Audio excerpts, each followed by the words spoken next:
যে আমাদের জীবনের শেষ প্রান্তে আসে আজকের যে আয়োজনটা এখানে করা হয়েছে, যারা করেছে, আমি মনে করি তাদেরকে আমার অন্তরস্থল থেকে আমি ধন্যবাদ জ্ঞাপন করছি।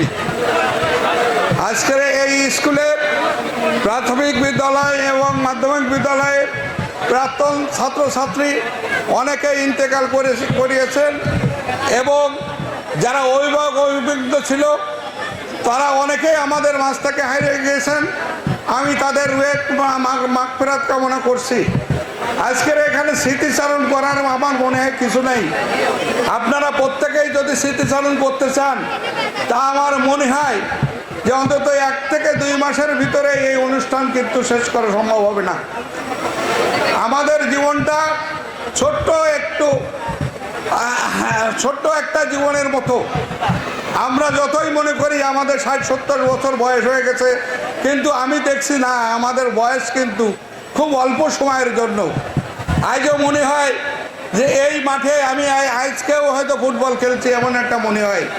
এক সময় এখানে এই পাশে একটা টালির চালা ঘর ছিল, এখানে 2য় শ্রেণীর ক্লাস হতো এবং এই আমার সামনে 3টা ক্লাসরুম ছিল এবং একটি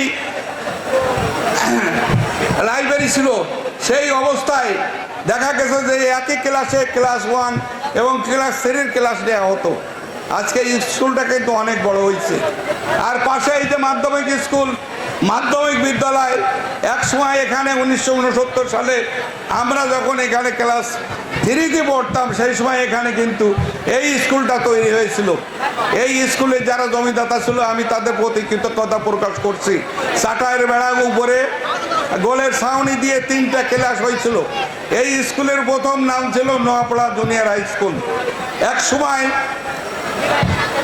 আপনারা জানেন কি জানেন না, 2-1 মাইলের ভিতরে কোনো স্কুল ছিল না। নোয়াপাড়া মহাকাল হাই স্কুল ছিল, প্রাথমিক বিদ্যালয় ছিল। নোয়াপাড়া স্কুলের নাম ছিল Noapara free primary school. Class 1 থেকে 5 পর্যন্ত এখানে পড়াশোনার পরে হাই স্কুলে অনেকেই চলে যেতে হতো।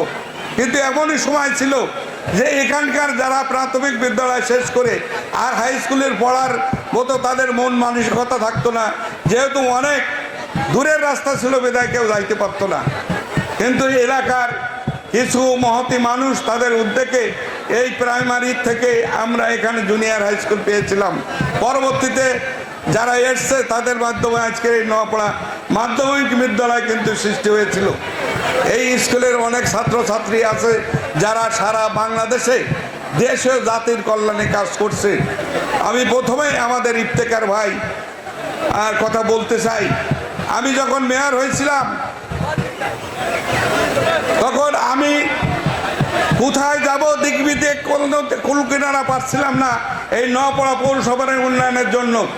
প্রথম অবস্থায় আমি যখন ইফতেখার ভাইয়ের অফিসে গেলাম, উনি যখন এলজিডির পরিকল্পনাকারী ইঞ্জিনিয়ার সাহেব ছিলেন, আমাদের পৌরসভার প্রাক্তন কোষাধ্যক্ষ সোহেল সাহেব ছিলেন, ওনারে বললাম যে আপনি একটু চলেন আমার সাথে, আমি তো নতুন এসেছি, কীভাবে কী করা যায়।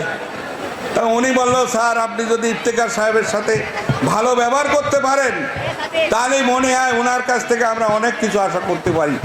তা উনি তো কারোর সাথে হেসেও কথা বলেন না। তাই বললাম হাসবে, সমস্যা নাই। উনি আমারে ওনার যখন রুমে নিয়ে গেল, আমি সালাম দিয়ে বললাম, মাইজু ভাই আসসালামু আলাইকুম। তা দেখে উনি আমার দিকে তাকায় চোখ নামাই বলল।